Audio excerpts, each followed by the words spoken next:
क्या कुरान अल्लाह की भेजी हुई किताब है या किसी इंसान की लिखी हुई किताब है? कुरान तकरीबन 600 सफ़ों पर मुश्तमिल किताब है, जिसके अंदर कुल आयात 6236 हैं, जो कि बहुत सारे टॉपिक्स पर मुश्तमिल है, और ये थोड़ा थोड़ा करके 23 साल के अरसे में नाजिल हुआ। लेकिन अगर कोई भी शख्स कुरान की तरह किताब लिखना चाह रहा है और वो ये दावा करता है कि ये किताब खुदा की तरफ से है, तो उस किताब में किसी भी तरह की गलती की गुंजाइश नहीं होनी चाहिए, और ना ही ये किताब अपने आप से कॉन्ट्राडिक्ट होनी चाहिए। और उस शख्स को इस किताब को 23 साल के अरसे में थोड़ा थोड़ा करके मुकम्मल करना होगा। और याद रहे, इस किताब में ग्रामर और इसका स्टाइल शुरू से आखिर तक सेम होना चाहिए। अगर कुरान अल्लाह की तरफ से नहीं भेजा गया तो यकीनन इसे मोहम्मद सल्लल्लाहु अलैहि वसल्लम ने खुद लिखा होगा। इसका मतलब ये है कि रेगिस्तान के बीचों बीच बगैर किसी किताब के और पढ़ना लिखना जाने के बगैर वो जानते थे law, civil rights law, criminal law, family law, labour law, military law, personal injury law, real estate law और टैक्स लॉ।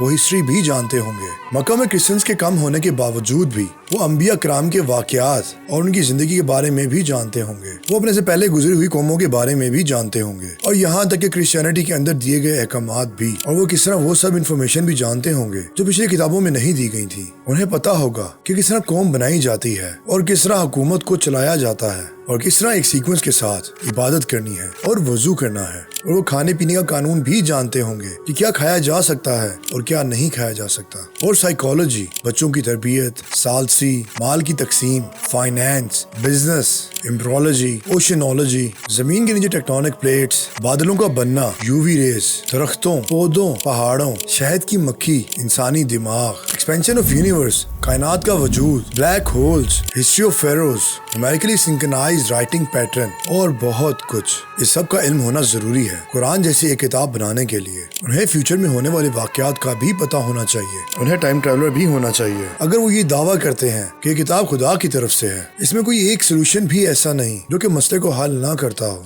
उन्हें अपने इमोशंस और पर्सनल जिंदगी भी किताब से बाहर रखनी होगी। किताब अच्छे वाकयात पर मुश्तमिल नहीं होनी चाहिए, और ना ही परेशान कुन लम्हात पर जो उसकी जिंदगी में गुजरे हैं। इसकी राइटिंग ना ही खुशगवार होनी चाहिए और ना ही पुर उम्मीद और उदास, जैसा कि कोई भी इंसान लिखता है। लेकिन अगर आप कुरान को कवर टू कवर पढ़ें तो आपको कहीं भी नहीं मिलता कि कब उनकी बीवी की वफात हुई और कब उनकी बेटी की शादी हुई और कब उन्हें फतह हुई और कब उन्हें शिकस्त हुई सल्लल्लाहु अलैहि वसल्लम। और ये सब बातें वाज़े कर देती हैं कि ये नामुमकिन है कि एक शख्स जो पढ़ना लिखना नहीं जानता रेगिस्तान के बीचों बीच 1400 साल पहले ये किताब खुद से लिखे। अल्लाह अकबर।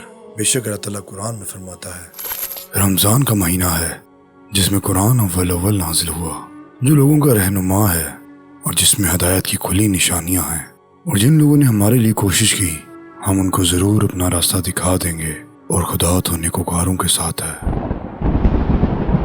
अल्लाह अकबर।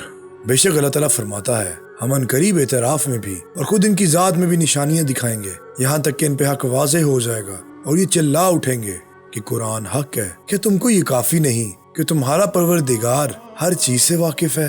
अल्लाह अकबर। और बेशक इल्म की वजह से आज हम अल्लाह ताला की वो सब निशानियां देख रहे हैं, और इसीलिए हम कहते हैं गौर करें, क्योंकि गौर करने वालों के लिए निशानियां हैं। अगर आप इस तरह की मजीद वीडियोस देखना चाहते हैं तो हमारे YouTube चैनल को सब्सक्राइब करें